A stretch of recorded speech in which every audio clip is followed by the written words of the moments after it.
Well, we're honored today to have Lieutenant Colonel Mel Hays here today. I'll ask that maybe you turn around and face the audience as I give this wonderful bio. I hope I can get through without crying.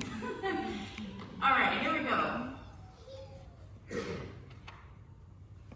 On the morning of October 14th, 1944, 22-year-old fighter pilot Clayton Melvin Hays, also known as Mel, took off in a P-51 Mustang on his fourth mission, escorting American bomber aircraft from their Italian air base to their target in Poland.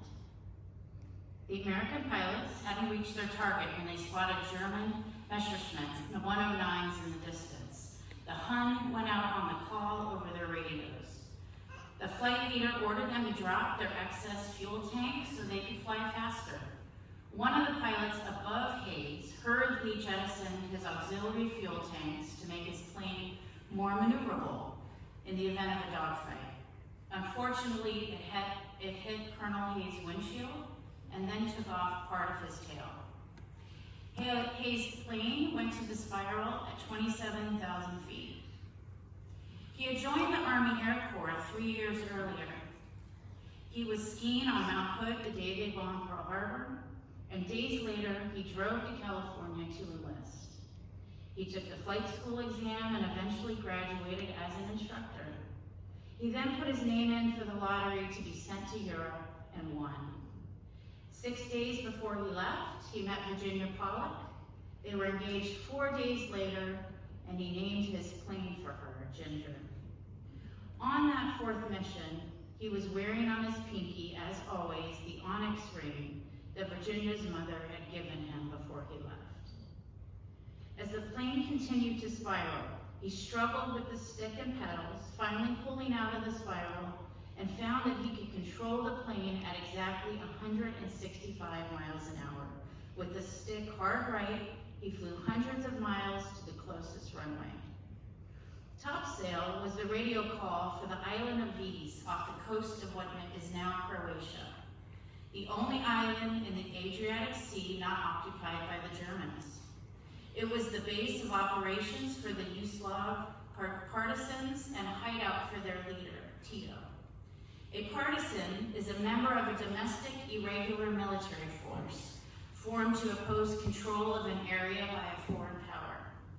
The Allies had a landing strip there called a crash strip for planes unable to make it back to their mainland bases.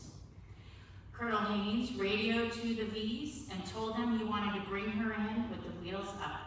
His plane was stuck, flying at an unrelenting 165 miles per hour. And for our non-aviators, this is absolutely not landing speed. The control tower told him he would tear up the middle runway and wanted him to bail in the sea, and they'd come pick him up. Colonel Hays had a little problem with that plan. He couldn't swim. There were no visible boats out there as well. Mel also knew that if he objected, his disabled plane would immediately spiral and kill him. So ignoring those orders, he bellied onto the runway at 165 miles an hour and slid to the end, flipped over, and buried his nose in an irrigation ditch. Colonel Hays escaped with only a scratch on his nose.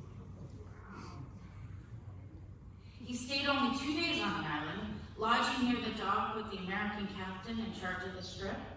Each morning he was awoken before dawn by the singing of the partisans as they boarded small boats which would take them to the mainland for raids against the Germans. There were women with men, all of them with guns and grenades, marching in columns and chanting. He went on to fly 30 more missions, and then to a full career in the United States Air Force, where he became a lieutenant colonel. He married Virginia days after getting home, and they were together for 68 years. After retirement, Colonel Hays continued to lead his community in the area of public service. He put his strong navigation skills to use when he served in the Oregon's Mounted Posse for 16 years, a volunteer group of horse-mounted search and rescuers. He served as president of the statewide organization for several years. It is with gratitude that I want to present Colonel Hays today with an honorary membership to American Legion Post 124 and also a National Commander coin that we received from our headquarters. Please join me in giving me a round of applause for our own Pinkerton hero, Colonel Hays.